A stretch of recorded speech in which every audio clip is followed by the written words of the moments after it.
All right. So we are talking about functions. All right. So the first thing I want you to do, guys, is I actually want you to totally cross this guy out right here. Cross him out.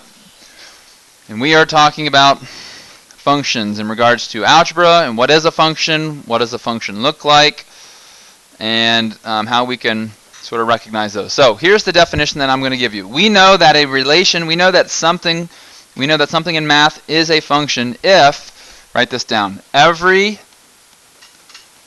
input has exactly one output.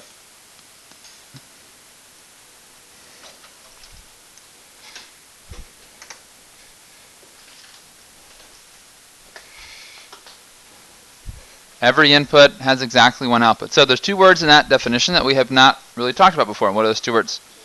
We have not talked about what input and output are. So let's do this here.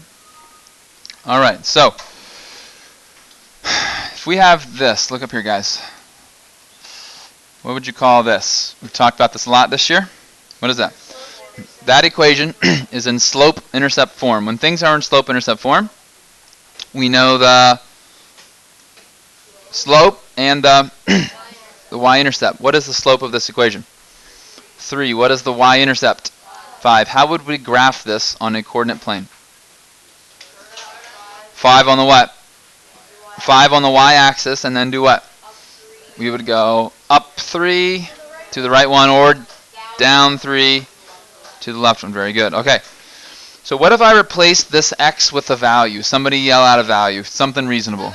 7. I like that. Y equals 3 times 7 plus 5. All that I did was I inputted a 7 for the x. Yes? So let's evaluate this. What's 3 times 7? 21. And what's 21 plus 5? So here's the concept. When I inputted 7, what did I get as an output? 26. 26. When I inputted 7, I got 26 as an output. If I wrote that as an ordered pair, that x and y value as an ordered pair, it would be 7, 26. Yes? All right. So an input is a what? An input is a what? It's an x value. An output is a what? A y value. So that's the big concept. An input is an x value and an output is a y value. All right. So back to our definition. Our definition says that something is a function if every input has exactly one output. When I look at set A, and this is going to be a little bit different, a little bit weird, but you're going to get the hang of it. I guarantee it. When I look at set A, I'm going to show you how you can determine whether set A is a function or not. So, like I said, every input has exactly one output. Set A is made up of 3 ordered pairs. My first ordered pair is 1, 2. Yes? What's my input in this ordered pair? 1. How many outputs does 1 have in this ordered pair? Just 1. So is that still aligned with what a function is? Yes. How about this one? What's my next input?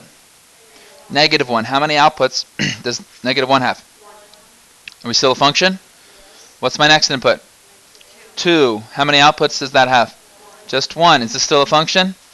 So set A is a function. Write that in.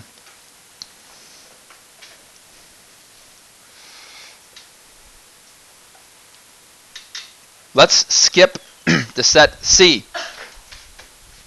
In set C, again, I have 3 order pairs. Man, I need a drink of water. Hang on.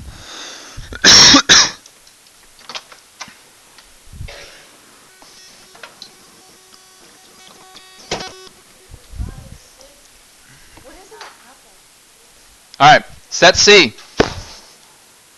How many outputs does 1 have? Just 1. How many outputs does negative 1 have? Just 1. How many outputs does 4 have? So let's read our definition. Does every input in set C have exactly one output? It does. So set C is a function.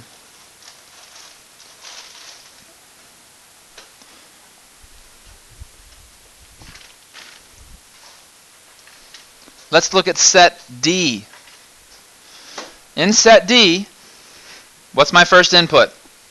1. How many outputs does 1 have? Just 1. What's my next input? It's 1 again. And now what is my next output of 1? 7. So how many outputs does the input of 1 have? 2. It has 2. The input of 1 has 2 different outputs. So does that satisfy what this says? No. The input of 1 has 2 different outputs in the same set. That's not allowed in order for it to be a function. So D is not a function. You'll get it. Don't worry. It's more letters. Let's look at B. B's kind of interesting. All right. How many outputs does 1 have? 1. How many outputs does 8 have? How many outputs does 1 now have? No. It has the same output twice. So technically, how many outputs does 1 have? 1. B is a function.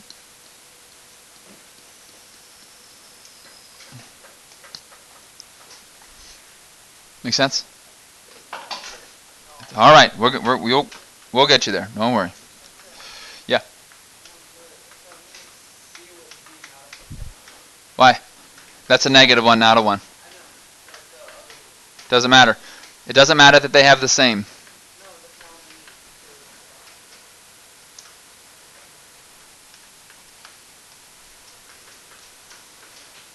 If you are looking at a table, there should not be any repeating x values. All right, so let's look at table A. Do any of my x values repeat? No. So do all of my x values have exactly 1 output? Yes, so that's a function. Let's look at table B. Do any of my x values repeat in table B? Yes. Okay, so which number repeats? The 5 repeats. How many outputs does 5 have? It has 2 different outputs. Does that satisfy my definition? No, so that is not a function. What's up? No, it doesn't. X values. That right there. Any questions? Make sense? So the definition is what helps us. I know to me sometimes the definitions can be confusing, but this definition is so clear. This is why I really like it. That's why you will hear me say it a million times. Something is a function if every input has exactly 1 output. If that's not the case, then it's not a function. Yeah. So if both the 5s and x have like 2. Yep.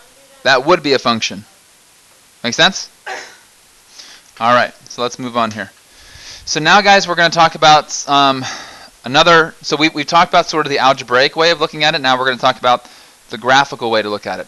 A graph represents a function if and only if it passes the, write this in, vertical line test. Vertical line test. And here's what the vertical line test says. If I draw a vertical line, I'm only ever allowed to connect with the graph once. When I drew this vertical line, how many times did I hit the V? Once. So is this a function so far? Yep. How about now? How many times did I connect with it on that line? Still only once. Am I still a function? Yes. I have to be able to draw the line anywhere I want, and no matter where I draw it, I'm only hit 1 time. How many times am I hitting, guys?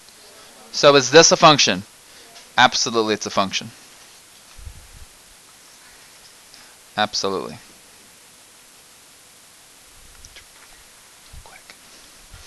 Looking at this guy. If I draw a vertical line, how many times did I connect? Twice. So what does that tell me about this? Is it a function? It is not a function. Not a function. That make sense? All right, now I want to show you how what we did earlier in class and what we're doing now is Very much related. So, if I put 2 coordinates on here, and I drew a line, and it goes through both. Okay, so what I'm going to do is I'm going to label these points. So this point right here and this point right here are both on the graph. Do you agree? What is the ordered pair of this? Can you see it? It's 3, 3. What is the ordered pair of this guy?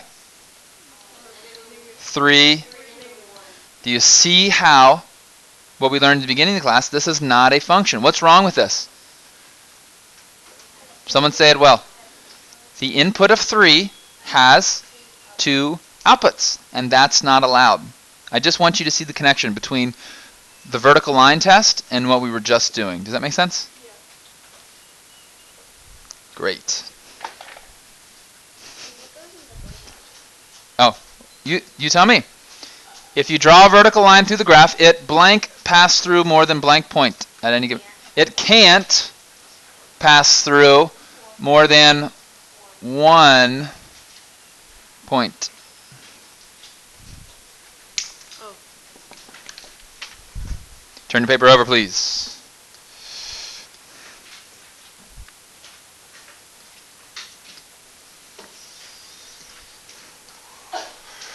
All right, so let's practice some here together.